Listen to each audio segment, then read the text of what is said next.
Crazy. When Miles hit me, and said, when he in the group said he was here, I already knew that was gonna happen. Yeah. It's like, all good. I said, but I'm Living gonna. up the I said, but stereotype. I'm gonna be. I'm Living gonna. up the stereotype. I was trying to be on I had to and give we him the got stereotype. BPT. The stereotype is any black person to tell you they 10 minutes away, give them another. So look, I just proved that wrong because I was here on time. Yeah, he was early. here on time. I was early. I said, well, I wanted y'all to meet each other. Me and you grew up next door to each other, right there. Yeah. And it just showed like, because they always got this thing where if you come from two people that come from the same environment, got to be victim of the same circumstances, which just showed we lived next door to each other and we led two different lives, you know what I'm saying? Unfortunately, I went down a bad dark path and you know what I'm saying, he did his thing and did everything positive and moved up and look at him, you know, and even though it took me some time, I finally got myself together and got about it. But it was just like it just showed we next door neighbors. But yet, you know, it was like when I was doing, you know, my dirty, I was telling him, you know, stay down there. You know what I'm saying? Do your thing. Oh, you doing your basketball thing. You know what I'm saying? Like that's where, and whatever other youngers that wasn't doing what we was doing, I was, because that's the problem with these days. You don't have that voice of reason. You know what I'm saying? That thinking. I always was like, no, this ain't for y'all. Even though, you know. It's because, in my opinion, it's the community is gone, right? Yeah. You had that.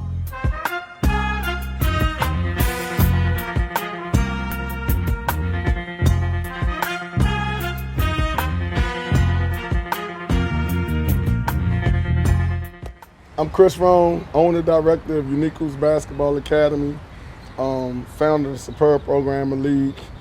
You know, since 2009, been developing a lot of student athletes with basketball. Got a lot of kids in college, got pros. All right, I'm Miles Adkins. I'm on the school board in my county, Frederick County. It's not how me and Chris originally met. We kind of met at a bar, drinking tequila, just kind of shooting it, you know. Just kind of talking like grown folks talk and you know, kind of hashing out the world's problems right there on a bar stool. But, you know, Chris came up with this idea, you know, along with Eric and myself to kind of bring all of our cultures together, see what the similarities are, what the differences are, and hopefully, you know, with all the tearing us apart from CNN or Fox News or whatever, we can kind of build our own independent collaboration right here and kind of iron out some of the cultural differences, see where we align, where we don't align, and kind of bring everybody back together, right? That's my hope for this.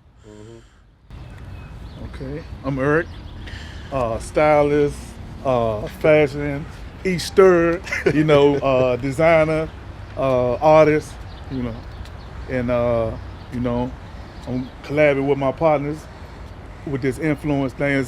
It's kind of ironic that y'all were met under the influence and now the influence under the influence. How about that? You know what I'm saying? But yeah, so we about to make it happen and take this world by storm. You dig? Yeah.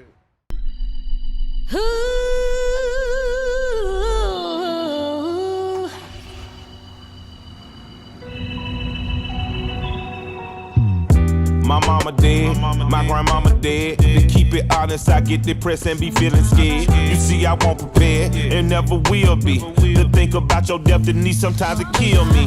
You won't believe it, mama.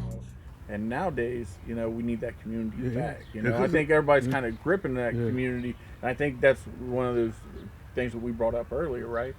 Is now you have everybody in some diverse group or everybody in some kind of, everybody's got to identify based upon their sexuality or their skin color or whatever. Well, can we all just be freaking people? Yeah. And we need that community. Can we have that community? That community is important because if you think about it, like I was saying, be as though it's so different around here now. There's like once upon a time, we could be in just about every house around here, and we in their backyard, you know, inside. Cause it's like a family, you know what I'm saying? Exactly. So if somebody see me out of pocket doing something, it's like even to when, you know, I was out here and I was, you know what I'm saying, doing, you know, not being a productive citizen.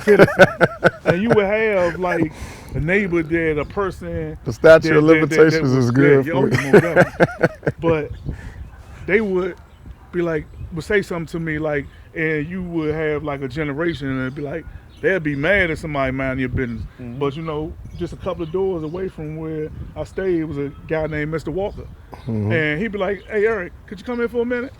And I'm all about respecting the elders. No, of course. So even though I'm causing a lot of the havoc, you know what I'm saying? When the elder checking me, you know. You got to pay that Yeah. respect. So, and he'll tell me, hey Eric, come here. He'd be like, don't you think you made enough money today? And that hit me. I'm like, wow, he in my business. But at the same time, you thinking you doing something that ain't nobody, but there's always somebody watching. And you know, I'll be like, you know what? I got you, Mr. Walker.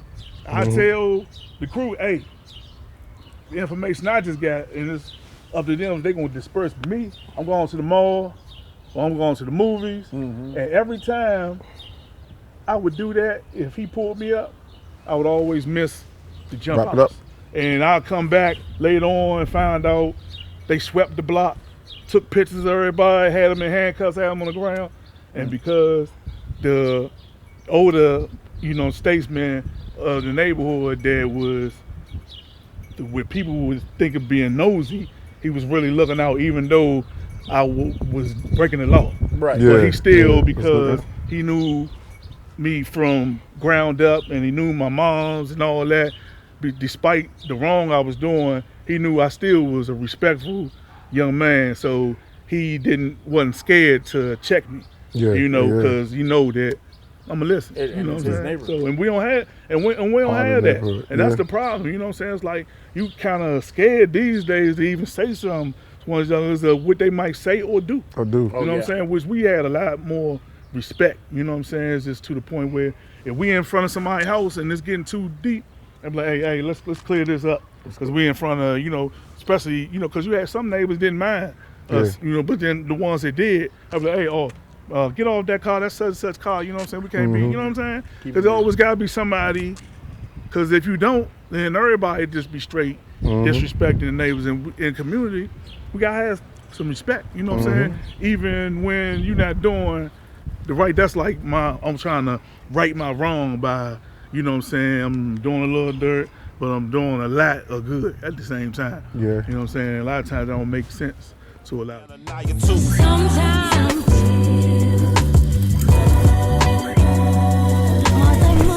My mama dead, her mama dead, her mama died in my arms, my mama said it wasn't fair. Her mama raised, I told her she crazy. She told me one day I'm gonna be gone, Michael, you gon' see that my mama wanted you, but you belong to me. See, I think with the dope part about it is, like you said, how we met, right? And I say, well, if we shoot this type of podcast and this documentary for people to see, it's going to bring so much impact because he's my cousin. I call Mr. Controversy. Mr. Controversy himself, you know. But that's good because I love people who's not afraid to speak their mind. Yeah. And then what happens is when you mention Fox News, CNN, I think the world is so political that it turns people off. You know, so when I turn on TV, I see CNN, I'm like, man, I'm so tired of watching this, you know, the separation. So I say, you know, let's do something where it's not political. We're not talking politics, we talking culture, we talking views. I figure, you know, I mean, what you've done, and man, you know, you done did some amazing things, and I think you picked a nice spot to grow, you know what I'm saying? And you know, what I view just off the social, like, you know what I'm saying? I mean, you really have done, like I said, you've done some transitions for, you know, the youth and everything out there. I think if you probably wasn't out there, they wouldn't even experience. I think they will experience it, but I don't think Not on the level. not on that level, not on the level of culture like we talk about.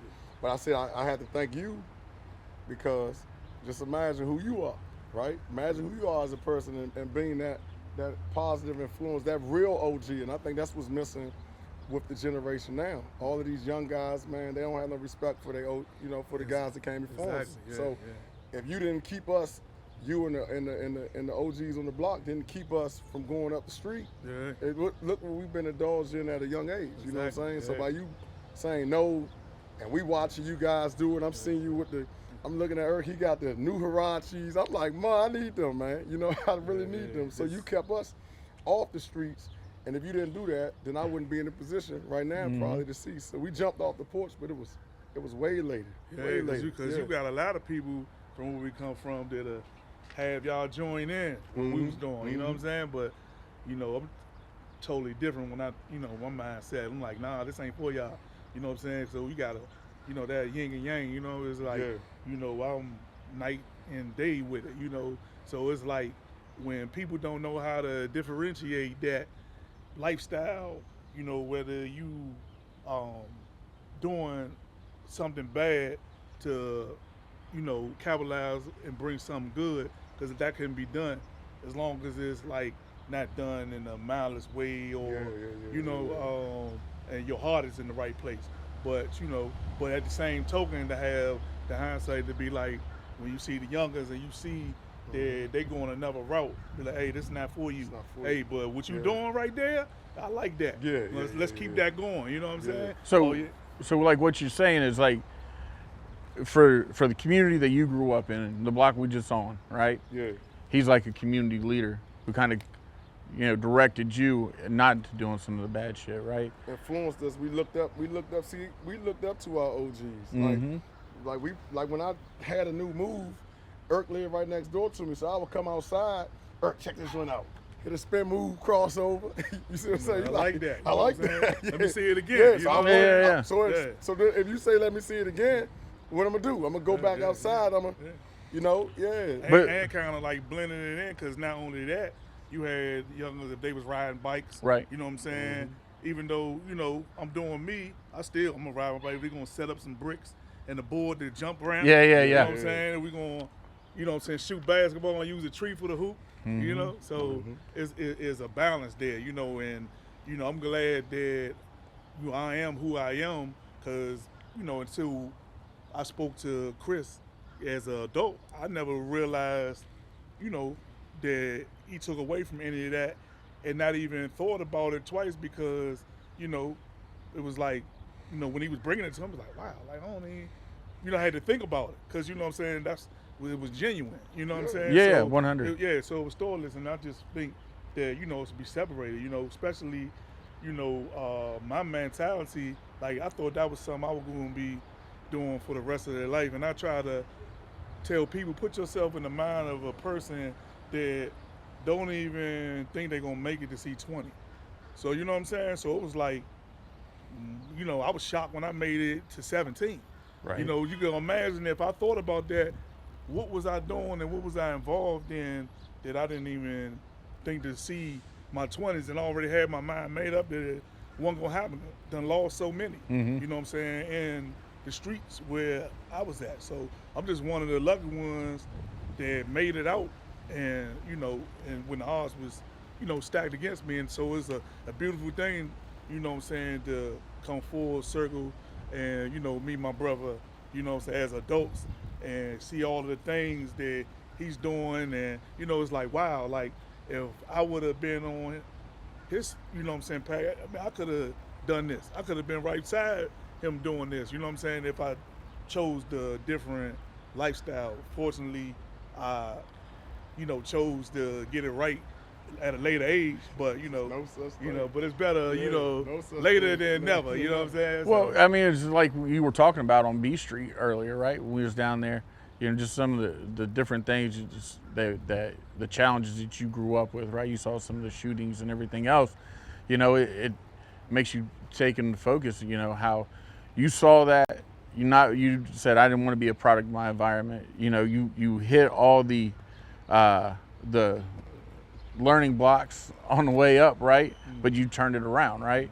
And then Chris went out and took some of those positive influences, right? I'm throw the name in there, the influence, right? So took some of those positive influences, and now he's taking that, all the positive stuff, and bringing it over to Winchester. And pretty much, you know, I was right outside Dayton, Ohio, right? A little suburb called New Carlisle, right? Wasn't a whole lot of anything to do, right? There's no jobs, not much, right? But My parents, had both parents at first. And then we played in the streets, played backyard football. I lived right next to the school, so we played football all the time. Two-hand touch with a push, and then played baseball back there, rode bikes all over the neighborhood, stuff like that. But all of our parents in the neighborhood was kind of like our community leaders, right? So we had our friend group, and if somebody was fucking up at somebody else's house, you better believe your parents are getting a call, right? You want to hear about that stuff, right? Exactly. It's that community, right? And parents don't have that no more. Just like we was out today in y'all's community, same place all across America. You don't see kids out riding bikes no more. They don't have that same community. The only times they come out of the house is maybe to go play basketball, go play some sports or whatever. But that's about it. My parents split up, and then I ended up going with my dad, I always felt like, boy needs his dad and everything, right? I was at that age too, middle school, going into high school, playing football and whatnot. So I moved down to Southern Ohio, and it was a big culture shock. There was nobody down there. It was really small, but it's a tight-knit community, right? And I had to kind of break into that community, even though my dad grew up there and he knew some people around there, and I had some family down there, but I didn't know the kids. I didn't know any of those people. And I was just the city kid. That's what they call me, the city kid. And then, but it ended up growing, and in that community, I had a bunch of friends. But as life goes on and everything, you look at graduation, there wasn't anything. We always made the joke: you go either work in a coal mine, on a railroad, at the prison, a hospital, or you go be what we call a pillbilly, right? That's all they had was Oxycontins and all that stuff. A lot of prescription painkillers and opiates and stuff down there. So you see like the whole area, and during the pill mill era in the early 2000s, it just raped that community. It's terrible, man. So sort of like in the city, what killed us? Well, yeah, the crack epidemic, right? No difference. That's what I mean. Exactly. It's from one side to the other. So, I got my own governmental conspiracies about all that. On both sides of that. But you look at what happened during that era. It fucked up a lot of communities, right? Yeah. Now, so I was like, I need to make a decision. I got to get the fuck out of here. I'm going to be one of these people, right? That some great folks from that area, but then some people slip off that train, right? So I went to the Marine Corps, did 5 years in the Marine Corps, aviation, working on F-18, stuff like that, down in Bluffton, South Carolina. Beaufort is where I was stationed, but got married, got out, all that stuff, got out, got married.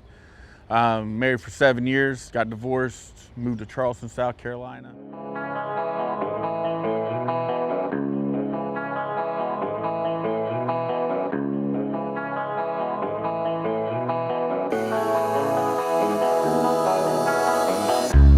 Black boots, red cup, brown liquor, no suds. Some bad motherfuckers just rolled up. So growing up, when I played Pee Wee football, right, there was one black family in our neighborhood. It was the Coxes, right? You had Melvin and Wanda, Mr. and Mrs. Cox. You had Melvin Jr. and Marcus. Man, when I went to go play Pee Wee football, like I said, that school was right behind, right? So I take my little allowance money, $25 or whatever, see Mr. Cox. He tells me that I got to spend $25 to get on the team. And then, so I gave him $25. He gives me a little permission slip. Dad's happy as hell. Mom's pissed. Mom is pissed because her little boy's gonna go play football, right? She got over it, but Dad ended up coaching. Him and Melvin got in, together, man. They were tight, man. So we would go after the games, go eat together. We'd all play on the same block together. My buddy Brenton lived right across the street from them, and he was a big baseball player. Still coaches and stuff like that. He's like the white U. Big in the community, man. But yeah, so we did that, and we were always traveling together. But then I moved down to Southern Ohio. I remember, I take Marcus to the pool, right? So he comes down with me one weekend, and there was, the community was like all white people, right? Marcus was the first one there. Everybody's kind of like looking, you know, like, who the fuck is this? That's my boy and everything, so I'm not gonna fucking let any kind of trouble happen. Yeah. But I mean, nothing ever happened or anything like that, but I kind of saw the racial differences. And then I go down to take him to the Marine Corps. You're in there with everybody, right? I don't give a fuck if you're black, white, fucking pink. Yeah. Everybody's fucking green. You're dark green or light green, but you're green, right? And it doesn't matter as long as that motherfucker next to you can do his job, whether it be in a fighting hole, whether it be on a flight line, whatever, right? You just want that person to be able to do their job because your life is in their hands. Somebody's life is in their hands, right? She said, yeah, I have no problem serving colors. I'm like, what? She say colors? Yeah, this 2000, year 2000. That's old school. Yeah, she say colors, right? I say, looking at the old lady, I'm like, damn, what you talking about? You calling us colors? And remember, back then, we broke. So I'm getting probably E&J or some Palm or something cheap. So I'm like, this is my only liquor store we got right here. So she called us colors, man. And I was like, and I had to think about it. I got back to the suite. I'm like, man, listen, she ain't really mean nothing by it. That's just the terminology they use in the 40s and 30s. And man, that's been like the suite. I mean, going in there, hey, I don't have no money till next week, baby, don't worry. But, so she became very, detrimental in my life. But what if I would have just said, who you calling it color? She's 70-something. She like, this 2000. So she's probably what, 100 now. So imagine what she was in her 50s and 40s and you in Alva, Oklahoma. So then I got to Winchester, and I'm like, man, I had to deal with some stuff with the law up there. And I told her, man, like, I'm not going to let y'all keep on trying to define me by my skin color. You see what I'm saying? I am who I am, and this is what I do. So, we had some different things with the law, and I said the irony of it is, even to this day in Winchester, even with me being black, a black man, no matter how many kids I got in college, how many pros I got, I still got to fight against a sponsorship or, can I get some help? No. So I done heard no so much. People like, Chris, how you get self-made? Well, I was in a predominantly white town being told no. So if you get told no, what you gonna do? Where we from? We gonna hustle this way out of it. Like, I don't care. Now you make it, now I don't need your help. So now you get it. I'm like, Chris, how can we do? I don't need your help now. Yeah, because when I asked you, you told me no. That's right. So it gave me fight to realize, no matter what I do, no matter who I am, no matter what I can do for your community, in some people's eyes, I'm still viewed as a black man, and no, you know what I'm saying? And it's like, you just got to fight through it, man. So I see a lot of, like, indifferences like that, man. And then the culture up there, it don't be even the white people sometime, or it be our own kind. It be our own kind, it's like they want to help you, right? You put them on, and we can grow together. Exactly. But I put you on, the first thing I do when I put you on is you process, man, Chris is this person, he did this, I can do that. I can do that. But then guess who you gonna run to? Exactly. That's who you gonna run to. Yep.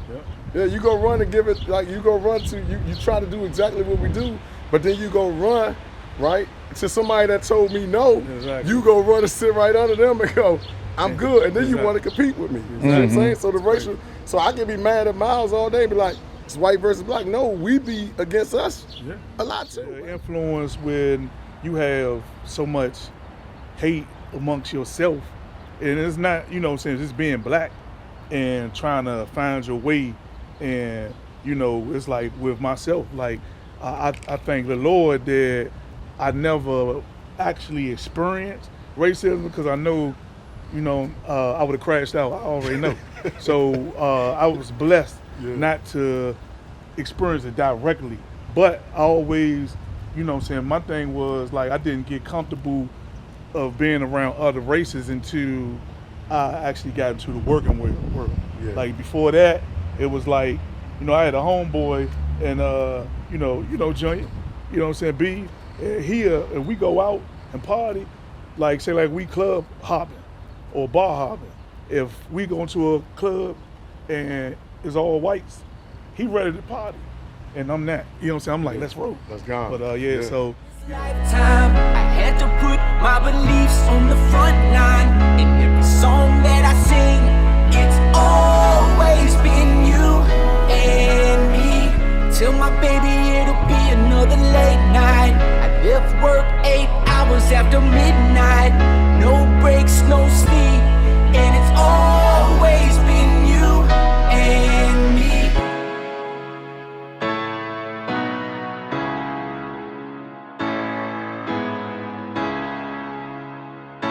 You know it's always been you and me. We gotta, top that.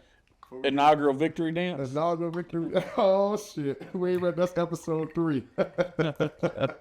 Episode 3. Yeah. Episode 3. But I think we can get into what I experience a lot is the difference is how we grew up is interracial relationships and how we view it and our culture and how we identify with it, and things of that nature.